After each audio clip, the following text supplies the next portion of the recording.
This is a series where I'll be teaching you the process of making a portrait painting from start to finish. To start an acrylic painting, you first have to sketch out your outline. I recommend doing it in the medium that you will be using, not in pencil. It's definitely okay to make mistakes, and it's also okay to not be accurate because you will be covering this up with paint anyway. Also, it saves you a lot of time. The step I am doing now is putting a light wash of an orange underpaint. This warms up the faces and makes it look more lifelike. Follow to see part 2. This is a series where I'll be teaching you the process of making a portrait painting from start to finish. This is part 2 and we'll be doing the face. After the initial sketch, you have to go over the face with the base color. Essentially, this is just the general color of the skin. After that, you'll be taking the darkest shade you will ever put on the face next. This is a good way to indicate where the shadows are and to make sure that you don't go too dark. Next, we'll be using a very dark brown, not black, to indicate all the details. This is where you can fix the sketch that you initially made and make it more proportional. This is not the end, we still have to blend and put the details, but follow to see part 3. This is a series where I'll be teaching you the process of making a portrait painting from start to finish. Now when I do my paintings, I always do an underpaint, while some artists don't do that and they just go straight into the canvas with their colors. An underpaint is just a base color of your choosing, and it just makes sure that there are no white canvases peeking through your painting. I do this to help with composition and to figure out the general colors of the canvas.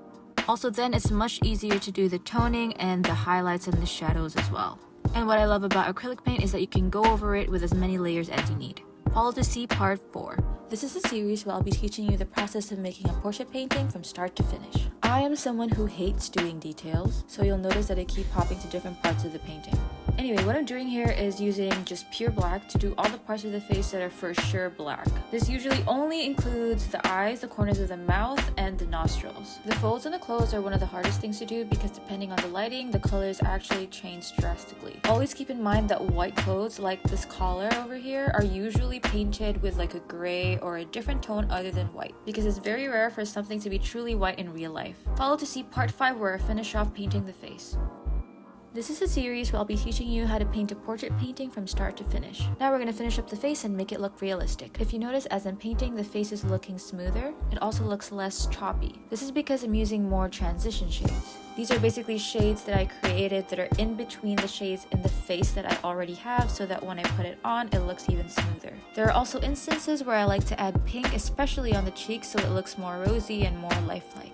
One of the most important parts of painting a face is the highlights. You need to base it off of your reference photo, but I like to put it on the tip of the nose, the cheekbones, and under the eyebrows. Follow to see part 6. This is a series where I'll be teaching you how to paint a portrait painting from start to finish. Honestly, it's very difficult to paint realistic hands. I start off by painting the shape with a base color first, and then gradually get darker as I get into the details. Try not to outline it too much because it'll look too cartoon-like. Also, the nails are just a lighter part of the finger. When in doubt, and if the reference photos aren't working, I like to use my own hands to figure out the shape. It also helps to accentuate the two joints and the knuckles. Also, using highlights will definitely add dimension. It's going to take a lot of practice and trial and error, but you will get better at it eventually. Follow to see the last part of the series, part 7, where we finish this painting up. I finally finished my painting. This was a series where I taught you guys how to make a portrait painting from start to finish, and we're finally done. As I finish up the last details of this scarf, I think about how long it takes to actually finish a painting. I know that other artists can relate to this, but sometimes it could take months to finish one painting. This is because painting is not something that you can do for an entire day because it drains you mentally and emotionally. It takes everything out of an artist to produce creative work, and this is often why we get art blocks. So for those of you who just finished a painting, please take a time to appreciate your work and be proud of what you've done. Thank you all for watching the series.